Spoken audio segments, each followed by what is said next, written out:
The Congressional Budget Office today weighed in on the cost of Ryan Care, and Speaker Ryan has a lot to explain. The bill would lower federal deficits by $337 billion over the next 10 years, but 24 million Americans would lose their health insurance. It's imploding, and 17 will be the worst year. And I said it once, I'll say it again, because Obama's gone. Things are going to be very bad this year for the people with Obamacare. We'll take it up with former Speaker of the House Newt Gingrich and healthcare expert Betsy McCoy. Also tonight, the Trump administration moving to counter the growing threat from North Korea. The Department of Defense today announced it's permanently stationing attack drones equipped with Hellfire missiles in South Korea. Would that be enough to stop North Korea's aggression? I'll have a few thoughts. And a major nor'easter threatening to shut down the Northeast. The East Coast tonight bracing for a blizzard and up to 2 feet of snow. Winter not yet over. Good evening, everybody. We finally know the cost of Ryan Care, and it is likely too high a price to suit President Trump. The Congressional Budget Office today releasing its long-awaited report on the House leadership's American Health Care Act, and the main findings: the bill would lower federal deficits by $337 billion over the next 10 years, largely as a result of cuts to Medicaid. Also, average premiums for single policyholders would be roughly 10% lower than Obamacare by 2026. However, around 24 million people would lose their health care coverage by 2026. Health and Human Services Secretary Tom Price saying that he disagrees with the CBO findings because it takes a narrow view of the bill. The CBO looked at a portion of our plan, but not the entire plan. In fact, the entire plan includes the regulatory apparatus that we've got the ability to use at Health and Human Services that the previous administration used significantly, but we want to use it to make certain that patients are helped and that costs are decreased. They also ignored completely the other legislative activities that we'll be putting into place that will make certain that we have an insurance market that actually works. And in a defensive and weak statement, Speaker Paul Ryan, in response, asked everyone to remember that this is just the first step of what is a three-pronged approach. And over the weekend, the Speaker warned about dire consequences if his colleagues don't approve his bill. Well, joining me now to talk about the CBO projections slammed by the Trump administration and whether the so-called Ryan Care bill can survive, the veteran of 10 presidential campaigns, Republican strategist Ed Rollins, Pulitzer Prize-winning columnist for the New York Post, Michael Goodwin. Gentlemen, good to have you here. As a political document, because that's what this is, Michael, what is it? How would you characterize it? Well, as you say, Ryan said that basically it's Armageddon if we don't act, but it may be Armageddon if they do act. And it's not just about the right, the supporters of the Republican Party rising up in anger. It is about how this bill will affect lots of people. By rushing it through, there will be plenty of time for the flaws to show themselves before the midterm elections. So this desire to get it done quickly seems to be more important than everything else. And it is the leadership's desire to get things through quickly. Think about this, Ed. If they had waited 1 week, two committees, Energy and Commerce and Ways and Means, could have had the CBO score in front of them. Well, if you would have had the score in front of you, you would draft a different bill, which they now have to go trying to do. And the first piece of strategy I would give him is for Paul Ryan to go back and be the Speaker of the House and quit being the author of this bill. The more that he's up there trying to explain it every day, he's very dull and boring, and it's he has a vested interest. And he enjoys being dull and boring. It's clear as we watch it. I think to a certain extent, he needs to play the Pelosi card. Pelosi, you never saw out front until the end. She put the votes together in the end. She created Obamacare, but she was never. She behaved as a traditional as a traditional speaker does. And I think his doing, we've now seen him do the dog and pony show. Look, I don't know what his motivation is, but he is really asking the President of the United States to pay a very high price here with what is, I think, absolutely a slack performance on the part of a speaker, on the part of a person who professes to know something about health care. And his own members are going to pay a heavy price unless they have to get this through. There's no question. They have to get this ball passed to the Senate. If it takes 2 weeks, 4 weeks, 8 weeks, whatever, they have to get it. Otherwise, it bogs everything else. When you say this, you're not saying this legislation in its current form. I'm saying an Obamacare repeal and fix, and they ought to make sure it's as good as they can get it to the Senate. Think about this, Michael. Dr. Tom Price, the head of Health and Human Services, is effectively the guiding spirit, if you will, the architect, at least at large here, on this legislation. And the best he can do today is say that the CBO is a flawed entity. I mean, this is really getting to be dangerous stuff, both as a political document and certainly as whatever actuarial effect it would have. It's not good. Well, and also I think by the phases, the 3 phases, it seems to be all the good stuff comes later. Isn't that the way of Washington? Yeah, it's a little bit like Christmas here.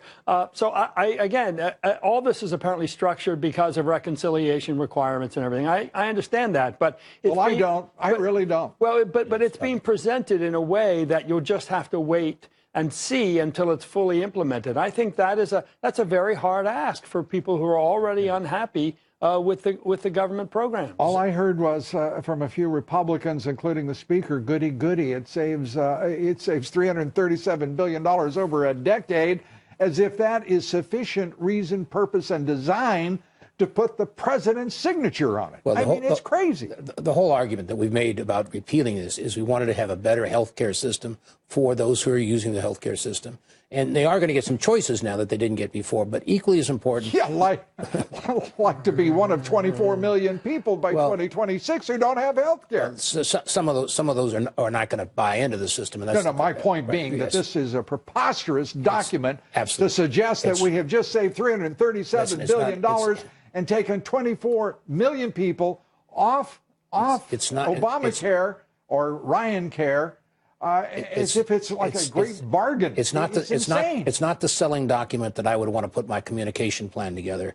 And equally as important, I think the White House staff, who's been very effective at pushing programs out, have got to get much more on the ball on selling these things that they're putting out there. Well, they've got to decide. Is it going to be President Trump's bill, or is it going to be Paul Ryan's? Is Paul Ryan going? He's got to decide if he's going to be Speaker or President in waiting or whatever the hell he envisions himself as.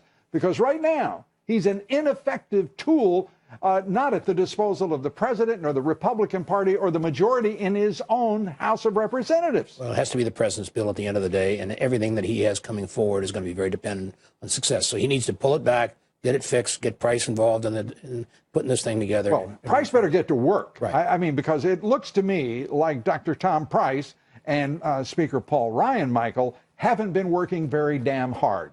Or at least very damn well. Well, look, and I frankly don't think that Trump is going to immerse himself that much in the details. I think I mean, he's the president. He's going to make the final deal. But I think Price has to be his eyes and ears on this. I mean, Price has to, in effect, take it from Ryan. It looks like the leadership of the House of Representatives, frankly, have been presiding over a process and not one. Paul Ryan, one of the most offensive images that has been put before the American people in this is Paul Ryan with a PowerPoint presentation with his sleeves rolled out. I guarantee it was the first time he rolled his damn sleeves up, because this bill doesn't betray a hell of a lot of wonkishness and effort. It's potentially a dagger to the heart of the Republican majority. Could be. Yeah, by being first, it jeopardizes all the other reforms, taxes, and even immigration. Yeah, then you have geniuses in the Senate saying that we're not going to get to tax reform until the summer, if there's a light breeze blowing. I mean, you don't know what the hell these people are thinking, but we're going to find out. Thank you. Ed Rollins, Michael Goodwin. Gentlemen, thank you very much. You guys should not get me this excited. We're coming right back with much more. Stay with us. Welcome back, and breaking news now. The Justice Department has requested more time in which to respond to a congressional committee about evidence that President Trump was wiretapped by President Obama last year. The House Intelligence Committee had set a deadline of sorts of end of business today as they look into Russian interference in the election and this part of the investigation, and that is President Trump's allegations that he was wiretapped by President Obama. So an indefinite extension on the part of the Justice Department as they look for a little more time. And John McCain, Senator McCain, must be beside himself as he had demanded that there be some sort of presentation by today. He didn't have a similar demand, by the way, as to whether or not the Russians had interfered in the election or whether the Russians had any kind of relationship at all with the Trump administration. Of course, they did not, but he hasn't sought that deadline. President Trump making his case for Ryan Care on social media. The president tweeted this: Obamacare is imploding. It is a disaster, and 2017 will be the worst year yet, by far. Republicans will come together and save the day. The president also tweeted this: if Obamacare is so great, why did they spend tens of millions of taxpayer dollars to hype it? Bad. The president linking to an article showing the Obama administration spent $77 million to not just hype, but to market Obamacare over the past year. $77 million. Or, can you by imagine? the way, Joining me now and matching that voice with a face to discuss the Congressional Budget Office report on Ryan Care, Betsy McCoy, senior fellow at the London Center for Policy Research and columnist for the New York Post, and you could not contain yourself. That's right, because if it's so good, why do they have to force people to buy it? Why does there have to be a penalty? And a mandate. And That's it's just right. a tax. We shouldn't say it that way. Chief Justice Roberts educated us better than that about what it is.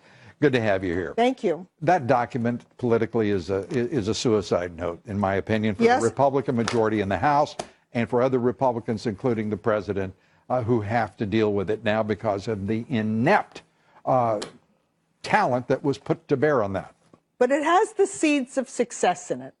In the CBO report, there are a couple of very interesting things. One is a special fund, I won't name the number, the section number, but a special fund in this that will substantially reduce premiums. Yeah. And what they should do is beef up that fund and eliminate the subsidies You're already entirely. dealing with a document that we don't have. That's already right. dealing with a first of three stages or prongs. No, I'm just saying when it gets to the Senate. Three prongs, as Speaker Ryan said. This is, if the bill has to president stand were on to its own. take this up, you really believe that the majority could survive this? Well, first of all, I mean, let's be honest here, Yes, because I this do. audience expects honesty. yes, and I'll tell you, first and foremost, this bill to repeal Obamacare is a jobs bill. The CBO doesn't say one word in its report, which you and I both read this afternoon, about the impact of this repeal on employment. But the fact is, employers faced with that expensive employer mandate pushed so many of their workers, demoted them to Okay, I mean, part-time status, you could declined to argue- hire. But this is the Congressional Budget Office. That's okay? right. It's not a conjuring act any more than No. whatever you take these They figures only for. report what they're asked to report. Why in the world would Ryan not have waited a week so he could address these things in committee, in Ways and Means, in Energy and Commerce? Why in the world would you not wait? I agree. Knowing what you would get. I agree that they should have waited, and in addition, So what do they they should have do now, requested Betsy? the What do CBO they do now? to assess the impact of this bill on jobs. Look, you've right now got a reality. You've got a president who needs this bill or an effective A bill bill. like it. Yeah. He needs tax reform. He needs an agenda. And right now, Ryan has hijacked the entire process and has done so with a loser piece of legislation like this. We can't get to tax reform till You we can't pass get to tax reform. repeal of you Obamacare. You could. You actually could. But This they've is the scheduled mantra. it this way. Yeah, they've- Unfortunately, Okay. So I'd what like to we- see tax reform first, even Well- though I hate Obamacare. Well, everybody But hates it, but you know what the we're fact coming is- back to here, Betsy, is the President of the United States is exactly right. Let Obamacare take everybody to hell and be done with it and leave it as the No, Obama. he's too good in America to do that. Oh, please, I'm just talking hypothetically Okay. here. You don't have to defend Donald Trump to me, all right? Secondly, Yes.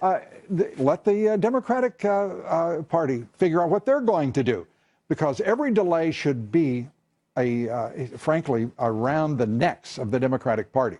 Absolutely. And the Republican leadership in the House and the Senate aren't smart enough to play the game. Right now, we're looking at a mess. Right, but I believe that the White House is going to take a stronger role now. They have to. They have no choice. They thought that they humored Paul Ryan and his acolytes, right, and he's delivered this nonsense. They can deliver a really good bill that will not leave 14 million people uninsured, because it will reform Medicaid differently. It will eliminate the subsidies and instead pay the direct costs of very sick people in the individual market. The president has said premiums will go down. The president has said the cost will be less. That's right. The president has said every American will be covered.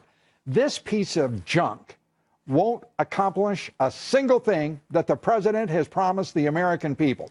And only Paul Ryan would have the effrontery, the arrogance, and the incompetence to put a bill like that in front of the president, in which he has to violate his promises on 3 levels. But he is the art of the deal. He is the art of the deal, and I believe that he can take this. He's got to overcome this kind of idiocy in the leadership of the House of Representatives and the Republican Party. I mean, come on. The seeds of success are in this bill, in the section of this bill that pays directly for the costs of the sickest, allowing premiums to come down in the individual market for the healthy. He can offer the conservatives a beefed up stabilization fund and no subsidies, and they will sign on and ram this thing through both houses. I guarantee you that's the way to succeed. I hope they're listening, because we can make this work. I hope Tom Price is listening. Yes. I really do. I hope that that Mick Mulvaney is listening, and I hope that Speaker Ryan is listening, because any more of his nonsense, it is going to cost the Republican Party dearly. If he still cares about the party. I don't know the answer to that question, obviously. Betsy McCoy, I do know this. You know your stuff, and it's always great to have your views. Thank you. Thanks so much. much. Being Betsy here. McCoy. Be sure to vote in our poll tonight, and the question is, do you think Speaker Paul Ryan has vastly oversold the attractiveness of his ACHA legislation? Cast your vote on Twitter at Lou Dobbs. Follow me on Twitter at Lou Dobbs. Like me on Facebook. Follow me on Instagram at Lou Dobbs. Tonight, more than 60 million people on the nation's East Coast tonight are bracing for what is expected to be one of the most powerful nor'easters in 20 years.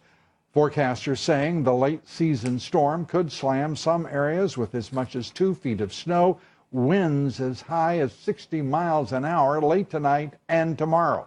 Nearly 6,000 flights have already been canceled for the next few days. On Wall Street, stocks closing mixed. Investors looking to the Fed meeting, which kicks off tomorrow. That's always an exciting moment, isn't it? The Dow Jones Industrial is down 21 points. The S&P up a fraction, thank goodness. And the NASDAQ up 14. Volume on the big board, light trading, 3.1 billion shares. Crude oil falling for a 6th straight session, settling below $49 a barrel. And a reminder to listen to my reports 3 times a day, coast to coast, on the Salem Radio Network. I've just got to say how much fun it is to have Betsy McCoy on this show. She cares, she's passionate, and she is so deeply engaged in the subject. It's terrific. And that's why she's here quite often. A few thoughts now, if I may. As tensions are rising in Asia, rising, in fact, to a break point, Secretary of State Rex Tillerson will this week attend meetings in Japan and South Korea and China. Tillerson's meetings motivated by those rising tensions. North Korea is now preparing for a nuclear test after firing 4 ballistic missiles over the past week. And China, not constraining its client state, but rather seemingly supporting Kim Jong-un's irrational conduct and threats. China warning that the United States, quote, must pay the price for deployment of ground-to-air defenses in South Korea. The United States began the positioning of the THAAD missile defense system in South Korea last week, which has a 100% success rate, by the way, in interception of and destruction of ballistic missiles. The Trump administration also stepping up its response by deploying armed drones to South Korea, stationing Gray Eagle attack drones about 50 miles south of Seoul. And U.S. Special Forces, including SEAL Team 6, participating in joint military drills with South Korea. Beijing is also nearing the completion of its militarization of the artificial islands it built in the disputed waters of the South China Sea. Japan, as a result, sending its largest warship, the Izumo helicopter carrier, into the South China Sea, where the U.S. aircraft carrier Carl Vinson Strike Force is already on station. Beijing must wonder at the response of the Trump administration to these threats of its puppet ally, North Korea, and its own hardly concealed aggression.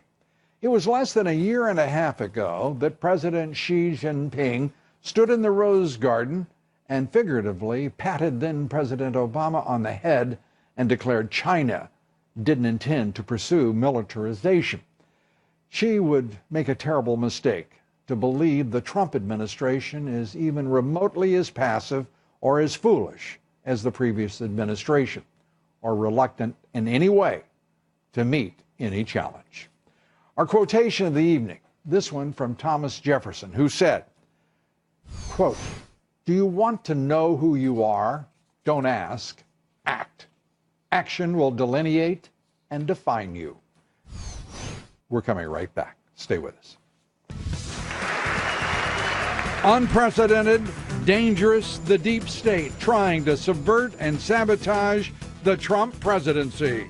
Very similar kind of pattern we're seeing, whether it's in leaking or it is in wiretapping or it is in a variety of other collusions between the deep state bureaucracy and the deep state media. Former Speaker of the House Newt Gingrich joins me here next.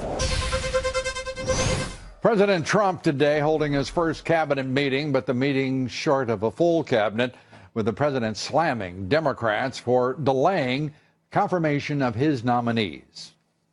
We have 4 empty seats, which is a terrible thing, because the Senate Democrats are continuing to obstruct the confirmation of our nominees for the Department of Labor, the Department of Agriculture, the Director of National Intelligence, and the United States Trade Representative, somebody I want very badly. And our next guest says it's simple. The American people elect the president, and the president gets to have the people he wants in politically appointed offices. Joining us tonight, former Speaker of the House, 2012 presidential candidate, Newt Gingrich. Newt, great to have you here. Let me start with... It's good to be with you. It is simple, but Chuck Schumer is making it very complicated. Do you have a silver bullet that the president could employ here? Look, I mean, I think Republicans and people who are concerned ought to say Schumer's adopting a strategy that says weaken America to strengthen the Democrats. And that's what he's doing. He's weakening America. He has deliberately, maliciously slowed everything down, making it harder for the elected president of the United States to take control of government. And the best case study is the Director of National Intelligence, who is, in fact, a former senator, Dan Coates from Indiana, a terrific guy. I suspect 90 of the senators in a secret ballot would confirm him. And to have him hanging out there is just maliciously destructive and makes no sense for the United States of America. And to the best of my knowledge, there's no issue that matters. I mean, this is just willful destructiveness, hoping that if they screw things up enough, that somehow the blame will come on Trump. And that's going to be a losing bet. The average American doesn't want to see a political party put its own interest above that of the United States. Well, as you say, there is no question that Senator Schumer has done exactly that. And there is no strategy that could be employed by Mitch McConnell to accelerate the confirmation of those appointees. Look, I think if the president wanted to go out and stump on this, he could.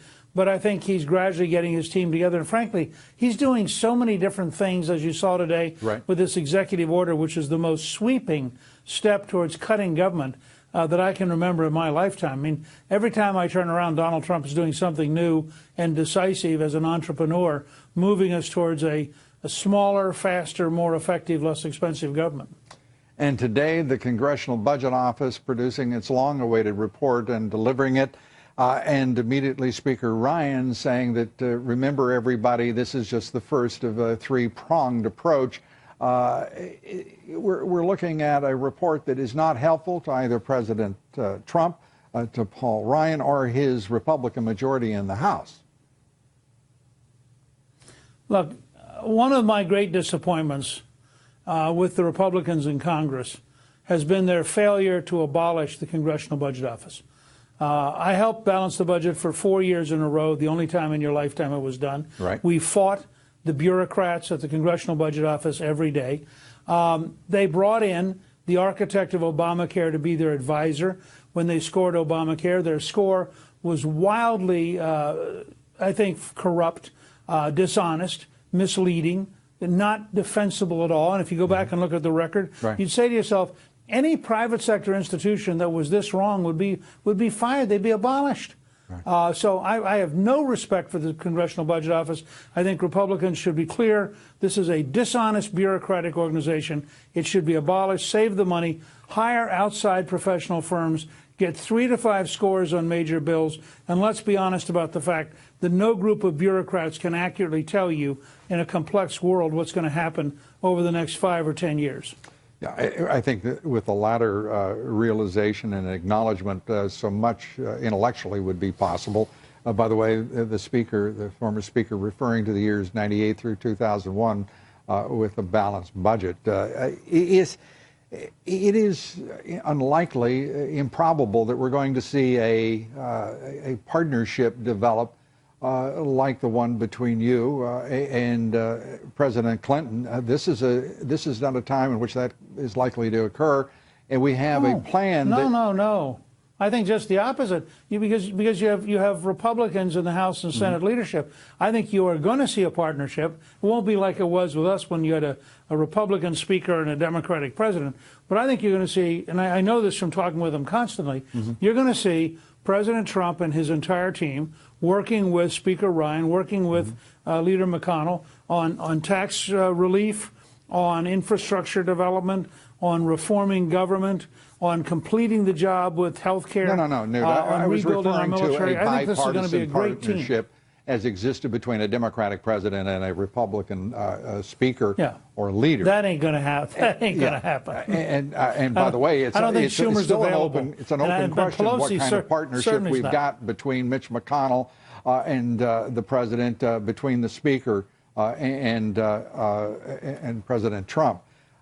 This is how big a setback is this? Look, McConnell's big test. Go ahead. McConnell's big test is the Supreme Court seat. I think he's going to get Gorsuch not approved. That is an enormous step towards rebalancing the Supreme Court.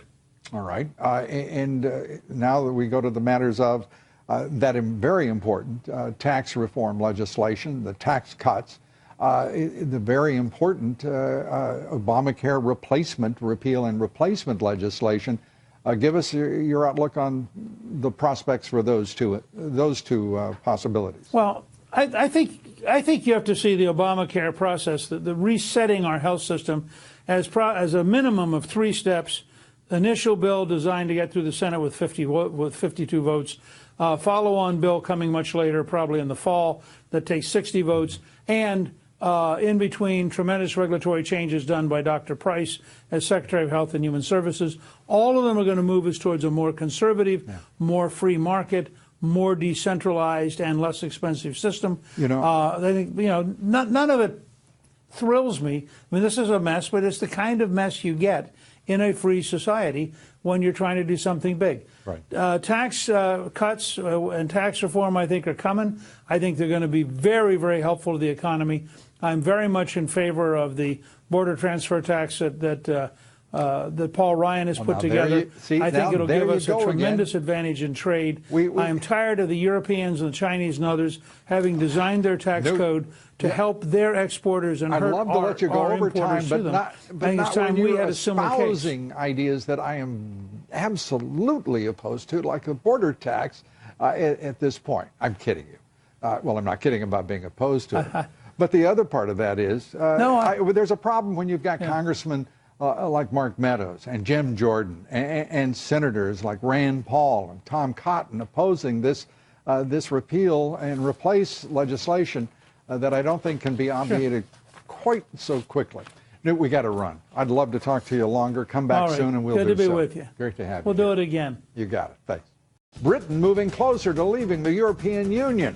Another country weighing its own independence vote again. Former senior advisor to David Cameron, Steve Hilton, joins us here next. Stay with us. We'll be right back.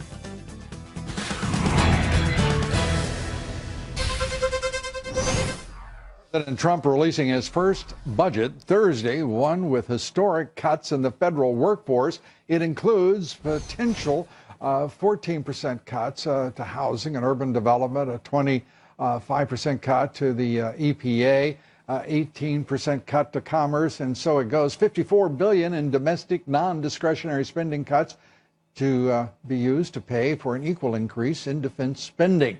Joining me now to discuss the president's budget, his health care, the latest on Brexit as well, Steve Hilton, former senior advisor to Prime Minister David Cameron, Fox News contributor. Great to have you with us.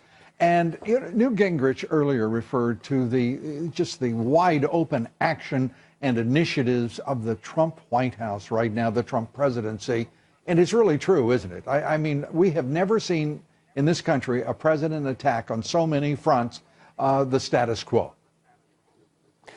That's right, and it's great news, and I think that this executive order on reforming government could be the biggest news of all in the long term. I haven't had a chance to really dig into the detail, but I think that one thing that's really important to bear in mind, I mean, you mentioned cuts. I'm all for cuts in government and cuts in spending, but actually we've had politicians on the right of politics for decades now saying government's too big, we're going to cut back government and so on. But nothing really seems to change. And you still get the bureaucracy and the spending and the bloat. It just gets bigger and bigger and bigger. And I think the reason for that is that it's not actually enough just to cut and trim.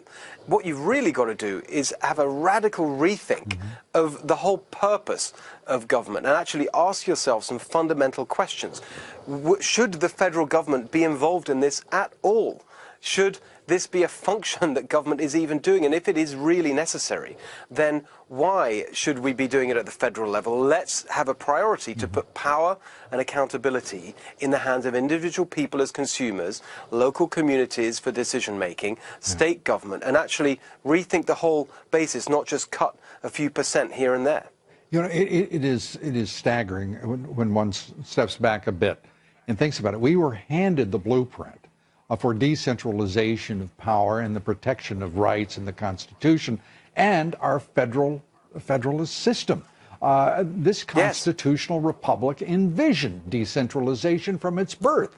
And yet we wax and wane with those values sometimes in our perspective, and sometimes absolutely opposed when we see federal government grow ever larger. It's truly remarkable. It is, and actually, funnily enough, Lou, you know, we talk about the EU and Brexit in a moment, and sometimes it actually reminds me of the Brexit debate in the EU. Now, the federal government in the US, at least it has the merit of being democratically accountable, unlike the EU, in the sense that the president and Congress are voted for by the people. But it's the same concept, really. Why should such a vast country with so many people and different priorities and different needs right across the country be governed from the center? Just as in the case of the EU, all the different member states of the European Union, it's ridiculous to argue that they should all be run by a centralized bureaucracy in Brussels. It's actually pretty similar. Center in terms of power, but not a center in terms of political spectrum. I think it's fair to note. Right. Let's turn, if we may, to Merkel, to the future of the EU, Brexit now. The vote today before the 31st of March, the Section 50 will be triggered, and the exit in Brexit will take place. You've got to be thrilled. Yes, and to be completely honest, it shouldn't really be a surprise. I think to a certain extent the last few months have been I hesitate to say a complete waste of time and energy, but it's pretty much that story, because from the moment the vote happened, it was very clear that the British people voted to get back their national sovereignty, their unique ability to control their own laws. Well, there was also, Steve, the matter of Theresa May required some education and rehabilitation in her opposition to Brexit. But the good news is it's underway. Steve, we're out of time. It's always great to have you here. Thanks for being with us. Look forward to seeing you soon. Thanks, Lee. See you soon. Steve Hilton. Up next, Senator John McCain working as President Trump's chief antagonist. What is his goal? What is his deal? The Washington Examiner's New York joins me here. Stay with us. We're coming right back.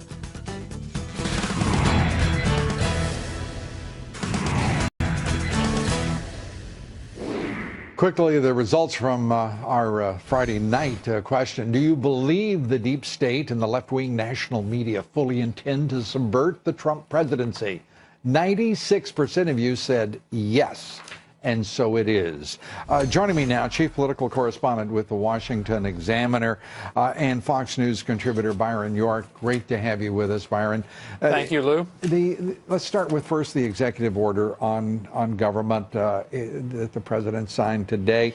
Your response to that at the same time as we're, 3 days away from his budget? Well, he's finally actually kicking in some of the ideas he has about trying to reorganize the government, and the budget, which comes out and has probably already been declared dead on arrival, certainly will be declared when it comes out, is a statement of the president's priorities, what he wants to do, and I think with the Obamacare thing, with the budget, with plans for a tax cut, with his escalation of the fight against ISIS, you're kind of seeing the contours of this is the presidency that Donald Trump promised, and this is what he's trying to deliver. And as he's doing that, he has across the way in the House of Representatives a speaker who just got a score from the CBO on his repeal and replace legislation, and it's not a pretty thing, Byron, is it? No, and look, Republicans have criticized the CBO for a long time, and the CBO was wrong in its assessment of Obamacare. But the fact is, this is a terrible score. It's an absolutely terrible score in terms of the coverage of Americans, offering them health care. So, Obamacare sort of forced a product down some Americans' throats that they didn't want to buy. So a lot of them either didn't buy it, or the only ones who did buy it were the ones who were offered really substantial subsidies to do it. And in this case, they're not going to be required under the Republican plan. They're not going to be required to buy it. They're not going to buy it, and fewer people are going to be covered. But that's not really a good thing, as Ryan seems to be arguing. Yeah, and reminding everyone defensively, this is just the first of a three-prong approach. Can we talk about that? That's tough. Yeah, that is tough, particularly when we've never seen the second and third prongs ever materialize as a positive and productive realities, have we? And they're going to have, well, the thing about the second and third prong, this first one that's causing so much trouble is specifically designed to pass through the Senate with 51 votes under those so-called reconciliation rules. Part B and C, Part 2 and 3, are not going to be able to pass through the Senate on reconciliation, meaning the Democrats are going to filibuster, and it's going to require 60 votes. And Democrats so far are absolutely, totally united against it. And by the way, Republicans in the Senate, Senator Rand Paul, Senator Tom Cotton, unfortunately the list goes on, Senator Mike Lee, and others saying, this is... they don't use the word dead on arrival. They just say it's dead. Well, here's what could happen, though. I mean, the House could get some sort of bill through, and then the Senate hits Control A, Select All, Delete, and just rewrites the whole thing. And you strike me as such a grounded gentleman. You've just taken a flight of fantasy there. Byron, thanks so much. We appreciate it. And you could well be right. It's Washington, after all. Thanks so much, Byron York. That's it for us tonight. We thank you for joining us. Congressman Chris Collins, former Attorney General Michael McCasey, Judicial Watch's Christopher Farrell. Among our guests here tomorrow, we hope you will be with us tomorrow as well. Thanks for joining us tonight. Good night from New York.